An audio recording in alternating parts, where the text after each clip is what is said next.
Hello बच्चों।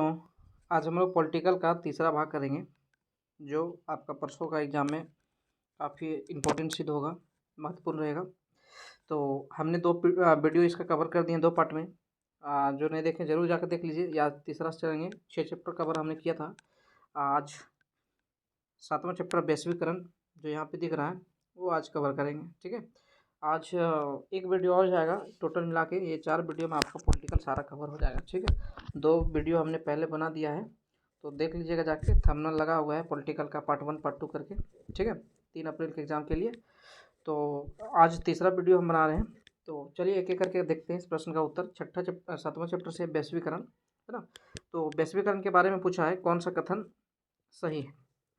तो वैश्वीकरण का कौन सा कथन सही है, तो इनमें से वैश्वीकरण एक बहुराष्ट्रीय कंपनी है, यह एक परिघटना है, ठीक है। विश्व का अर्थव्यवस्था जिसके माध्यम से जुड़ता है, तो इसको ध्यान रखिएगा। आगे देखते हैं दूसरा प्रश्न, बी.एन. नायपाल कौन था। तो बी.एन. नायपाल जो था एक नोबेल पुरस्कार विजेता था, इसको याद रखिएगा। आगे देखते हैं, गिरमिटिया मजदूर किसे कहा जाता है। तो याद रखिएगा, अनुबंधित श्रमिक को गिरमिटिया, यानी बिहार वाला जो है काम की तलाश में देखते होंगे अक्सर, दूर दराज के क्षेत्रों में जाता है अनुबंध श्रमिक, जिसको गिरमिटिया मजदूर कहते हैं। इंग्लैंड का वर्तमान प्रधानमंत्री कौन है। तो इसका सही आंसर यहाँ होगा, इंग्लैंड का वर्तमान जो, इनमें से कोई नहीं होगा। क्यों नहीं होगा, अभी तो प्रेजेंट में ऋषि सुनक है, ठीक है। आगे देखते हैं, भूमंडलीयकरण किस विचारधारा पर टिका है। ये काफ़ी इंपॉर्टेंट, इसको याद रखिएगा। भूमंडलीयकरण जो है उदारवाद, ठीक है। और भारत में जानते हैं वैश्वीकरण और उदारीकरण, है ना, और निजीकरण की रीति को कब अपनाया था, 1990 के दिन में। तो ये भी आपको याद रखना है कि भारत ने कब अपनाया था वैश्वीकरण, उदारीकरण और निजीकरण, 1990 में, ठीक है। याद रखना है इसको। कौन भूमंडलीकरण का आलोचक नहीं है, किसने भूमंडलीकरण का आलोचना नहीं किया है। तो इसका सही आंसर होगा डॉक्टर मनमोहन सिंह, है ना। मनमोहन सिंह के ही प्रयासों से भारत में भूमंडलीकरण, निजीकरण और वैश्वीकरण आया, ठीक है। आगे देखते हैं किसने कहा कि साम्राज्यवाद पूंजीवाद का अंतिम चरण है।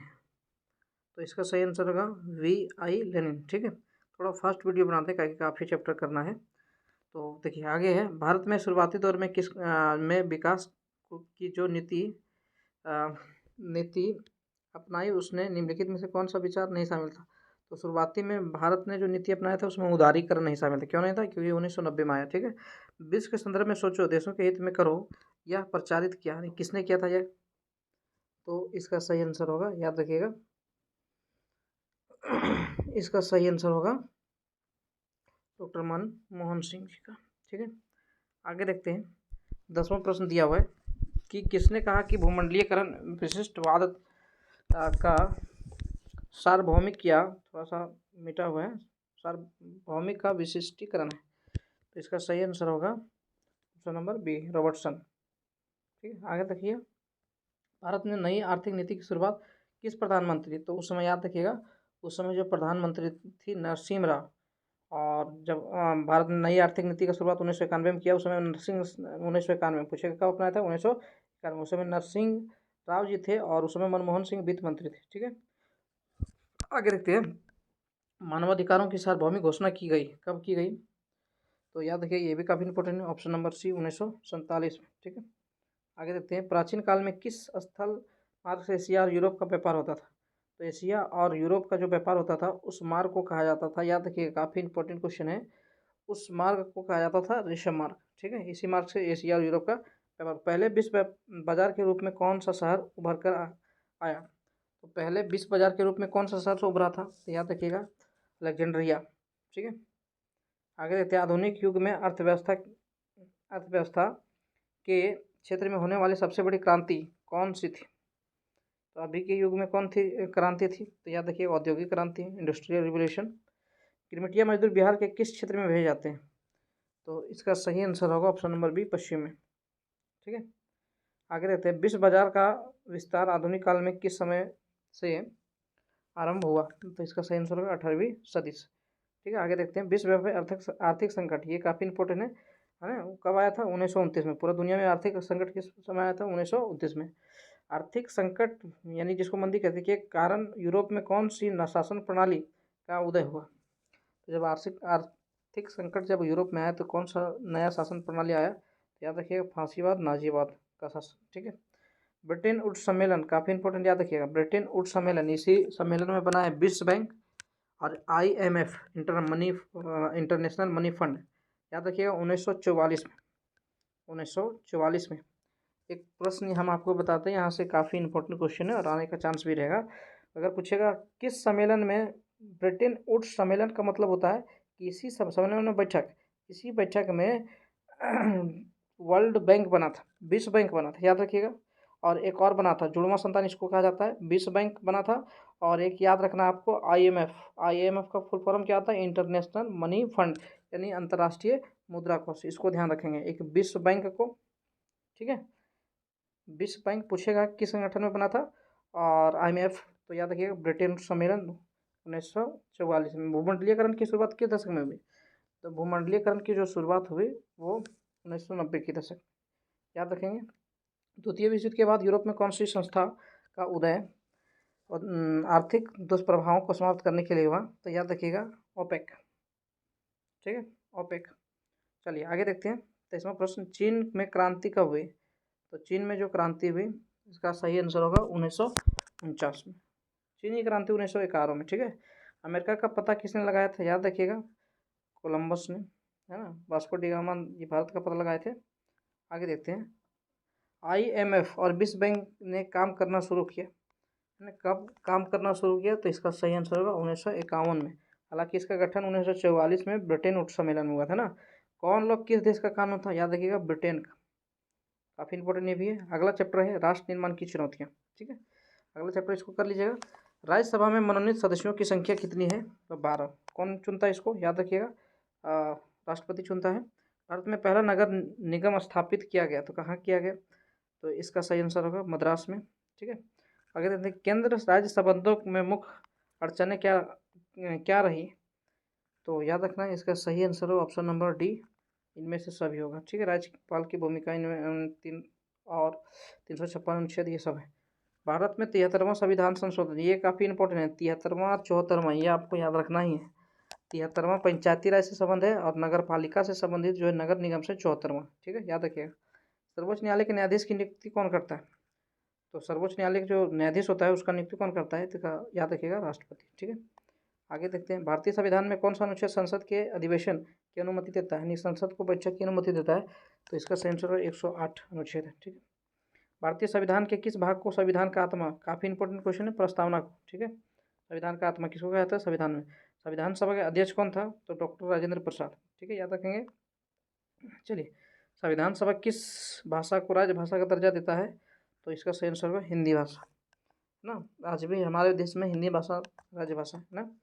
संविधान के किस अनुच्छेद में केंद्र राज्य के बीच विधायी संबंधों का उल्लेख किया गया? तो विधायी संबंध यानी कानूनी संबंधों का उल्लेख जो है 45 से 55, 245 से 55। आगे देखते हैं, मुख्यमंत्री का नियुक्ति कौन करता है? तो आप जानते हैं मुख्यमंत्री का नियुक्ति राज्यपाल और प्रधानमंत्री का राष्ट्रपति। भारतीय संविधान में कितने मौलिक अधिकार हैं? तो कितने हैं? सॉरी, मौलिक कर्तव्य यहाँ पूछा है, कितने मौलिक कर्तव्य हैं? तो इसका सही आंसर होगा 11। ठीक है, मौलिक अधिकार नहीं। राज्यों के संवैधानिक प्रमुख कौन होता है? तो राज्य का संवैधानिक प्रमुख जो होता है, राज्य के बारे में पूछा है तो याद रखेंगे राज्य का होगा राज्यपाल, और अगर देश का पूछेगा तो राष्ट्रपति। ठीक है। कौन संविधान संशोधन शहरी स्थानीय संस्था से शासन से जुड़ा है? तो अभी हमने आपको बताया था कि शहरी संस्था से जुड़ा है 74वां और 73वां पंचायत से जुड़ा है। ठीक है, पंचायत। चलें आगे देखते हैं, किस देश का संविधान विश्व का सबसे बड़ा है? तो भारत का, आप जानते हैं ये लिखित और निर्मित संविधान है। भारतीय संविधान के किस भाग में राज्य के नीति निर्देश तत्व का उल्लेख किया गया है? तो इसका सही आंसर होगा, ये भी याद रखना है, ऑप्शन नंबर सी यानी भाग 4 में। ठीक है।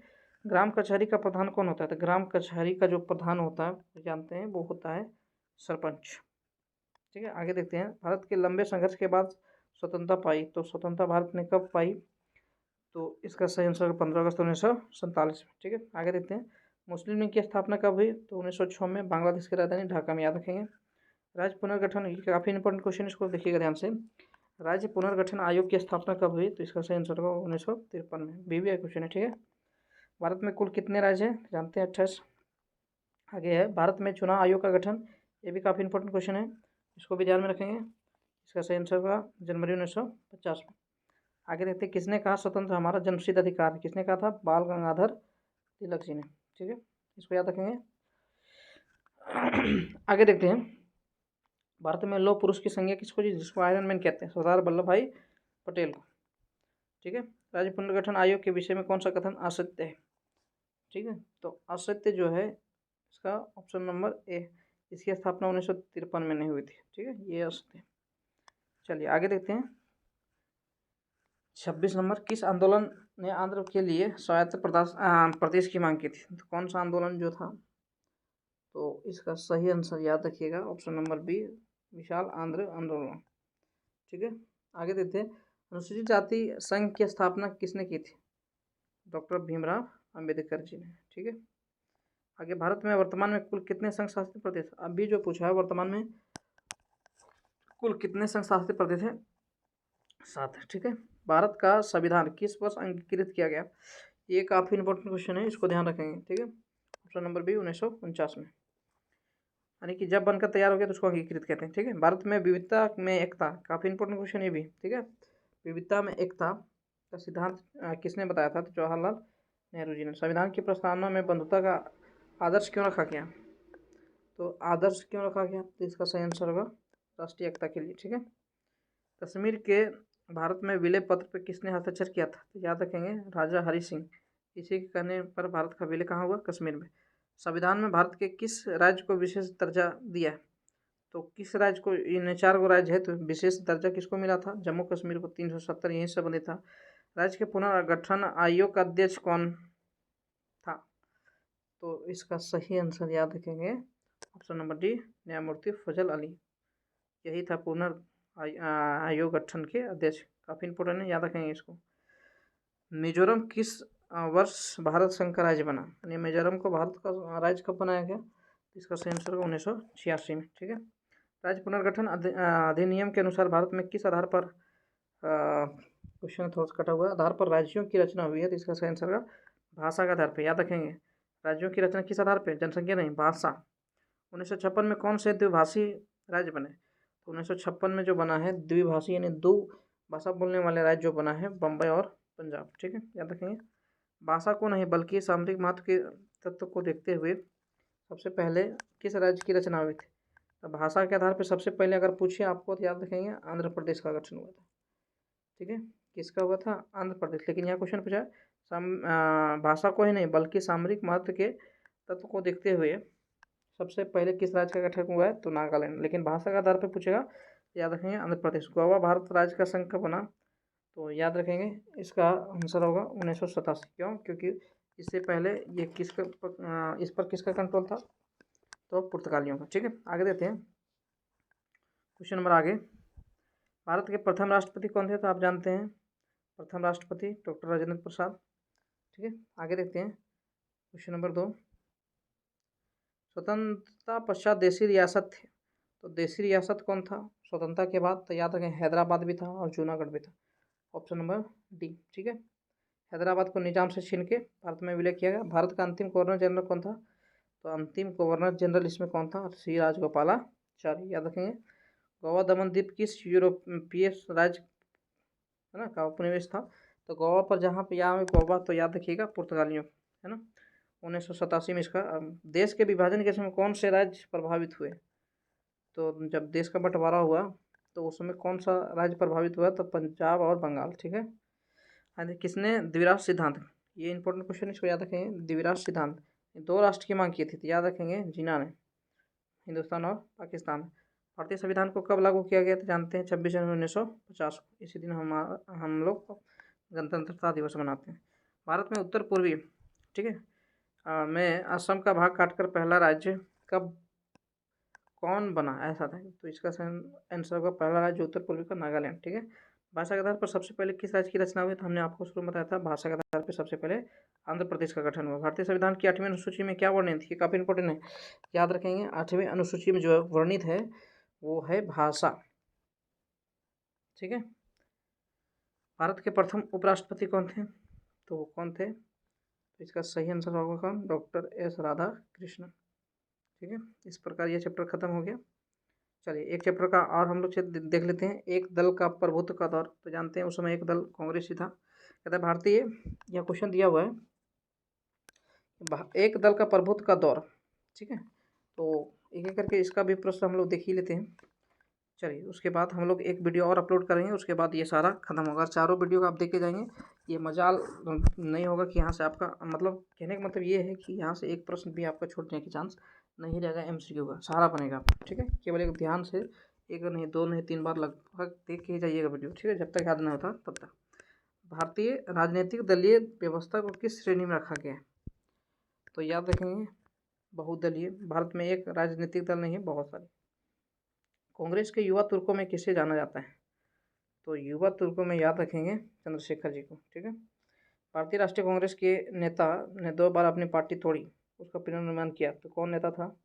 याद रखेंगे इंदिरा गांधी। इंदिरा गांधी जी ने, इसी ने गरीबी हटाओ देश में नारा दिया। ठीक है, याद रखेंगे, पूछेगा आपको कि गरीबी हटाओ का नारा किसने दिया था? इंदिरा गांधी ने। 1967 के बाद कांग्रेस की आधिपत्यशाली स्थिति का पतन का कौन सा कारण नहीं था? कौन सा कारण नहीं था? तो इसका सही आंसर होगा ऑप्शन नंबर डी। ठीक है, समयानुकूल विचारधारा का ना होना। चलिए आगे देखते हैं। भारत में कम्युनिस्ट पार्टी को सत्ता में आने का सर्वप्रथम अवसर कब मिला? ये क्वेश्चन है। तो इसका सही आंसर 1957 के दूसरे चरण के बाद। ठीक है, आगे देखते हैं। भारत की किस पार्टी को दक्षिणापंथी पार्टियों की कोटि में रखा जा सकता है? तो इसका सही आंसर होगा option number D, Bharatiya Janata party. आगे देखें। 1967 के चौथे चुनाव के बाद कांग्रेस के आधिपत्य में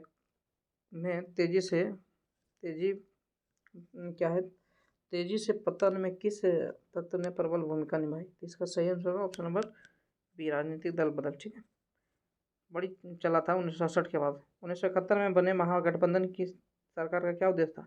तो 1971 में जो गठबंधन बना था वो इंदिरा गांधी, याद रखेंगे। अभी हमने आपको बताया था गरीबी हटाओ, गरीबी हटाओ का नारा किसने दिया था? इंदिरा गांधी जी।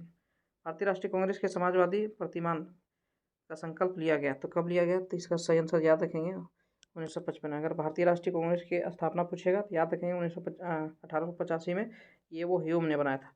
भारत के प्रथम गैर कांग्रेसी प्रधानमंत्री कौन थे?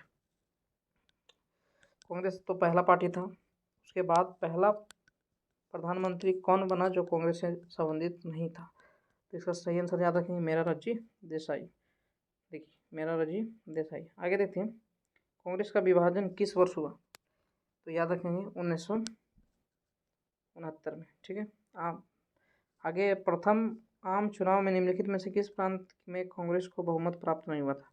तो किस प्रांत में, किस क्षेत्र में पूछा कांग्रेस को बहुमत प्राप्त नहीं हुआ था? उड़ीसा में। ठीक है, आगे देखें। भारत की राष्ट्रपति प्रतिभा देवी सिंह पाटिल का कर्म स्थान क्या था? राष्ट्रपति के मामले में उनका स्थान क्या था? क्या राष्ट्रपति वो थे? 13वां याद रखिएगा। ठीक है, 13वां धारा यहाँ पूछा है। 370 धारा किससे संबंधित है? जम्मू कश्मीर से। ठीक है, याद रखेंगे। 5 सूत्रीय कार्यक्रम की शुरुआत है, ये काफ़ी इंपॉर्टेंट क्वेश्चन है ना? किसके द्वारा की गई? तो इसका सही आंसर का पंडित जवाहरलाल नेहरू। ठीक है, आगे देखते हैं। सीमांत गांधी, ये भी क्वेश्चन है, अब्दुल खान गफर खान जी को। ठीक है, इसको याद रखेंगे। निम्नलिखित में से कौन सा सुमेलित नहीं है? सुमेलित इसमें पूछा कौन नहीं है? Option number D, Nitish Kumar. ये भारतीय जनता पार्टी से नहीं है। ठीक है, स्वतंत्र भारत के प्रथम एनडीए हैं। स्वतंत्र भारत के प्रथम गवर्नर जनरल कौन थे? है ना? तो इसका सही आंसर होगा ऑप्शन नंबर बी, सी राजगोपालाचारी। ठीक है, आगे देखते हैं। क्वेश्चन दिया हुआ है कि भारत में वर्तमान में कितने राष्ट्रीय दल हैं? तो अभी पूछा है तो कितने राष्ट्रीय दल हैं? तो इसका सही आंसर याद रखेंगे ऑप्शन नंबर डी। ठीक है, 7। आगे देखते हैं। भारत में द्वितीय आम चुनाव कब हुए? ये भी काफ़ी इंपॉर्टेंट, इसको भी याद रखेंगे। इसका सही आंसर 1957। ठीक है, आगे देखते हैं। भारत के प्रथम शिक्षा मंत्री कौन थे? तो शिक्षा मंत्री के बारे में पूछा जा रहा है। तो भारत के प्रथम शिक्षा मंत्री जो थे अब्दुल कलाम आज़ाद। 1952 से 1967 तक भारत में किस राजनीतिक दल का प्रभुत्व था? तो याद रखेंगे उस समय कांग्रेस का ही था। ठीक है, 1969 में कांग्रेस टूट का शिकार हुआ था। ठीक है, 23वां नंबर काफ़ी इंपॉर्टेंट है। स्वतंत्र भारत में प्रथम आम चुनाव कब हुआ था? तो इसका सही आंसर होगा ऑप्शन नंबर बी 1952। ठीक है। 26 जनवरी को हम क्या मनाते हैं? तो जानते हैं कि गणतंत्रता दिवस के रूप में हम लोग मनाते हैं। आगे देखिए, भारतीय राष्ट्रीय कांग्रेस के किस प्रकार का समाजवाद अपनाया था? तो किस प्रकार का समाजवाद अपनाए थे? याद रखेंगे, ब्रिटेन की लोकतांत्रिक समाजवाद। आगे देखिए, किसने कहा कि स्वतंत्रता के बाद कांग्रेस मात्र पार्टी नहीं बल्कि वह सरकार, राज्य, यहाँ तक कि देश जैसी है? इसका सही आंसर होगा स्टेनले कोस्निक। ठीक है। राजनीतिक दलों को किस प्रकार की संवैधानिक संस्था चुनाव चिन्ह आवंटित किया जाता है? तो चुनाव चिन्ह जो आवंटित करता है तो कौन करता है? राजनीतिक दल को कौन बांटता है चुनाव चिन्ह? तो चुनाव आयोग। ठीक है। आगे देखते हैं, जनता पार्टी की स्थापना काफ़ी इंपॉर्टेंट है। जनता पार्टी की स्थापना कब हुई? तो इसका सही आंसर होगा ऑप्शन नंबर ए 1977 में। 1977 में। आगे देखते हैं, जवाहरलाल नेहरू का देहांत कब हुआ, नहीं मृत्यु कब हुआ? तो इसका सही आंसर होगा ऑप्शन नंबर ए, है ना, 27 मई 1964। स्वतंत्र भारत के प्रथम गृह मंत्री पूछा, तो कौन थे गृह मंत्री? सरदार वल्लभ भाई पटेल, जिसको आयरन मैन कहा जाता है।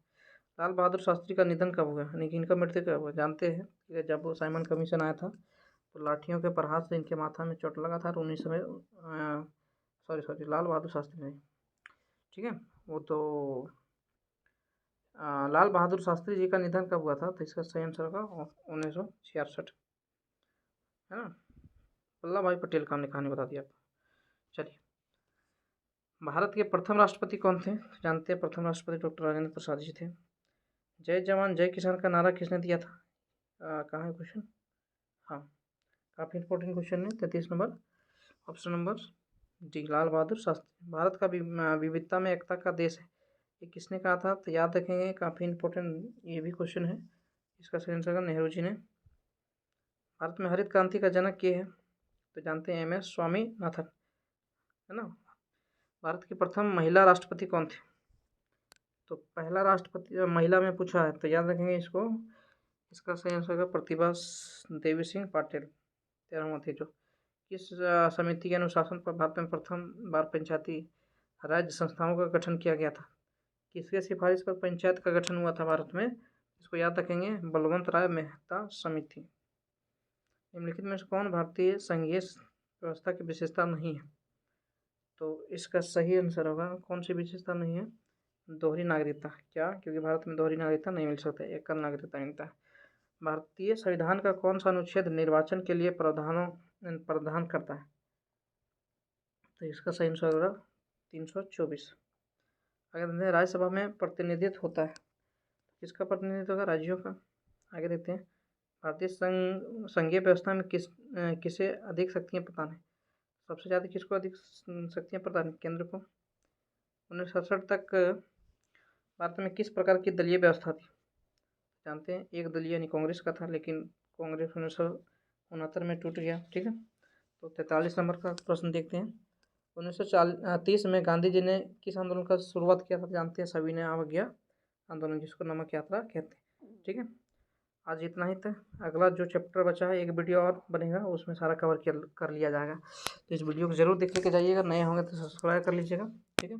एक वीडियो और डालेंगे, आप जरूर इसको देख के जाइएगा, क्योंकि यहाँ से क्वेश्चन आपका छूटने का चांस नहीं रहेगा। ठीक है। धन्यवाद।